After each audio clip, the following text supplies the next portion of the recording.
शिवाय। ओम नमः शिवाय। शिव महापुराण चतुर्थ कोटि रुद्र संहिता 13वां अध्याय बटुक उत्पत्ति वर्णन। सूत जी बोले, हे द्विजय, अब आगे और क्या सुनना चाहते हो वह कहो। ऋषि ने कहा, हे प्रभु, अब आप मुझे अंधकेश्वर नामक शिवलिंग की तथा अन्य शिवलिंगों की महिमा सुनाइए। सूत जी कहने लगे, जब समुद्र में रहने वाले अंधकासुर ने 3 लोगों को वश में कर देवताओं को कष्ट देना आरंभ किया तो सब देवता दुख से व्याकुल हो शिवजी की शरण में गए और बड़ी स्तुति की। तो शिवजी ने देवताओं से अंधकासुर को मारने का वचन दिया और देवता ऋषियों को साथ ले अंधक के गर्त पर आ गए।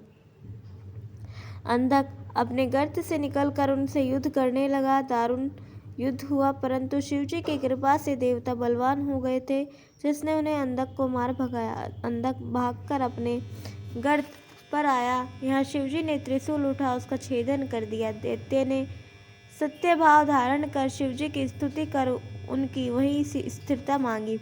शिवजी ने उसे उठा उसी गर्त में छोड़ दिया और स्वयं लोकोपकार के लिए वहां स्थित हो गए। जो 6 महीने तक इस अंधकेश नामक ज्योतिर्लिंग को पूजता है, निसंदेह उसका मनोरथ पूर्ण होता है।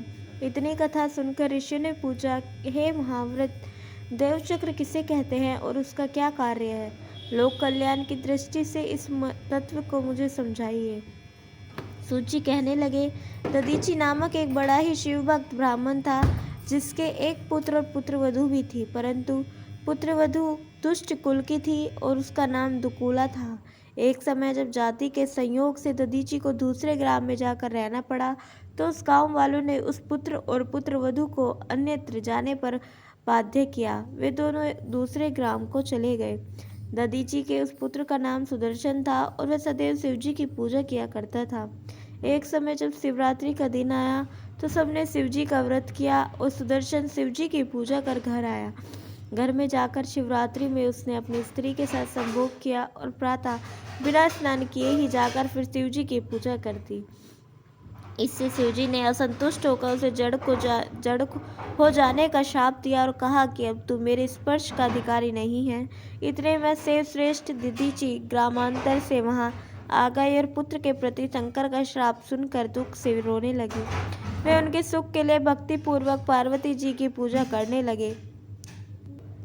सुदर्शन ने भी चंडी पूजन के विधान सहित महान भक्ति से शुभ मंत्रों द्वारा भगवती गिरिजा की पूजा की। तब उनकी सेवा के प्रभाव से प्रसन्न हो गए तो देवी पार्वती ने सुदर्शन को शंकर जी की गोदी में डाल दिया।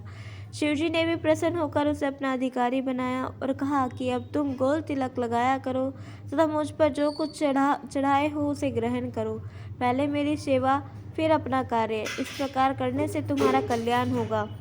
मैंने तुम्हें क्षमा किया। ऐसा कहकर शिवजी ने उसके चारों पुत्रों को बटुक रूप से चारों दिशाओं में अभिषिक्त कर दिया और चंडी पुत्र सुदर्शन को अपने निकट रख उसके पुत्रों को अनेक वरदान दिया। इस प्रकार शिवाशिव ने जगत के हित के लिए बटुकों की स्थापना की और कह दिया कि जो तुम्हें पूजेगा वह मेरी पूजा के समान होगा। शुभ अशुभ किसी भी कार्य में बटुक का त्याग करना योग्य नहीं है, क्योंकि प्रजापत्य और भोज्य में बटुक ही विशेष है। इस प्रकार श्री शिव महापुराण चतुर्थ कोटि रुद्र संहिता का 13वां अध्याय समाप्त। बोलो उमापति महादेव की जय। 14वां अध्याय सोमनाथ ज्योतिर्लिंगोत्पत्ति वर्णन। सूत जी बोले, हे मुनि ऋषो, अब मैं आप लोगों से ज्योतिर्लिंगों के महात्म्य तथा उनकी और भी उत्पत्ति को कहता हूँ, ध्यान देकर सुनिए। ज्योतिर्लिंगों में सोमनाथ पहले कहे गए हैं, इसलिए अब पहले उन्हीं का महात्म्य सुनिए। हे मुनि ऋषियों, महात्मा प्रजापति दक्ष ने अपनी 27 कन्याओं को चंद्रमा के लिए दान दिया। पश्चात उन 27 पत्नियों में चंद्रमा को रोहिणी नाम की पत्नी जितनी प्रिय हुई उतनी अन्य नहीं। तब रोहिणी को छोड़कर अन्य कन्याएं दुख पाकर अपने पिता दक्ष की शरण में गई और जाकर जो दुख था पिता से कह सुनाया। उसे सुन दक्ष को बड़ा दुख हुआ और वह चंद्रमा के पास जाकर बोले कि हे कलानिधे, तो विमल कुल में उत्पन्न होकर अपने आश्रितों में न्यूनाधिक व्यवहार करते हो। ऐसा ना करना, क्योंकि ऐसा करने से तुम्हारी नरकगामी होगे। शिव माया से विमोहित चंद्र ने उनकी बातों पर कुछ भी ध्यान न दिया और बलवान भावी के वश रोहिणी के आसक्त रहकर अन्य किसी का भी आदर न किया। तब कन्याओं के तिरस्कार का समाचार सुन दक्ष जी फिर दुखित भाव से चंद्रमा को क्षय होने का श्राप दे दिया। चंद्रमा की क्षीणता से हाहाकार मच गया। इंद्रादिक देवता और वशिष्ठ आदि ऋषि ब्रह्मा की शरण में गए। ब्रह्मा जी ने कहा, अब चंद्रमा यदि देवताओं को साथ ले प्रभास क्षेत्र में जाकर महामृत्युंजय के विधान से शिवजी की आराधना करे तो क्षय से रहित हो सकता है, अन्य उपाय नहीं है। तब देवता चंद्रमा को साथ ले प्रभास क्षेत्र में जाकर शिवार्चन करने लगे। चंद्रमा ने वहां रहकर निरंतर 6 मास का जप किया। मृत्युंजय मंत्र से वृषभ ध्वज शंकर जी की पूजा की। भक्तों पर कृपा करने वाले शंभु प्रकट होकर उस भक्त के पास आकर बोले, हे शाशीन, तेरा कल्याण हो। तुमने अपने मन में जो इच्छा की हो वर मांगो, मैं प्रसन्न हूँ, तुमको वही उत्तम वर दूँ। चंद्रमा ने अपना मनोभिलाषित क्षय नाशक वर मांगा। शिवजी ने एवं अस्तु कहकर चंद्रमा को एक पक्ष में प्रतिदिन बढ़ने का वर दिया। यह सुन देवता और ऋषि प्रसन्न हो शीघ्र ही वहां आए और चंद्रमा को आशीर्वाद दे हाथ जोड़ प्रणाम कर शिवजी से आदर पूर्वक बोले, हे देवीदेव महादेव, अब आप पार्वती सहित यहाँ ही स्थित रहिए। फिर तो वे निराकार प्रभु तत्क्षण वहाँ साकार हो गए। देवताओं पर प्रसन्न हो उस क्षेत्र की महिमा बढ़ाने के लिए और चंद्रमा के यश के लिए उनके नाम से वहाँ विख्यात हुए। उनका सोमेश्वर नाम पड़ा। जो उनकी पूजा करता है उसके क्षय और कुष्ठादिक रोग शांत हो जाते हैं।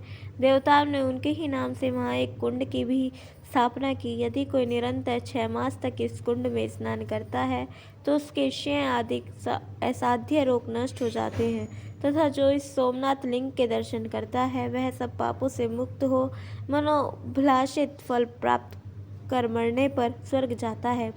इसमें कुछ भी संदेह नहीं है। हे मुनियों, इस प्रकार मैंने सोमेश्वर ज्योतिर्लिंग की उत्पत्ति वर्णन की।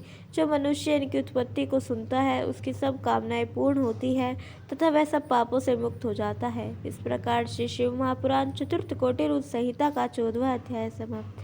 बोलो उमापति महादेव की जय। कल हम सुनेंगे 15वां अध्याय द्वितीय मल्लिकार्जुन ज्योतिर्लिंग वर्णन और 16वां अध्याय महाकाल ज्योतिर्लिंग उत्पत्ति और महिमा वर्णन। जब तक के लिए जुड़े रहें। हर हर महादेव।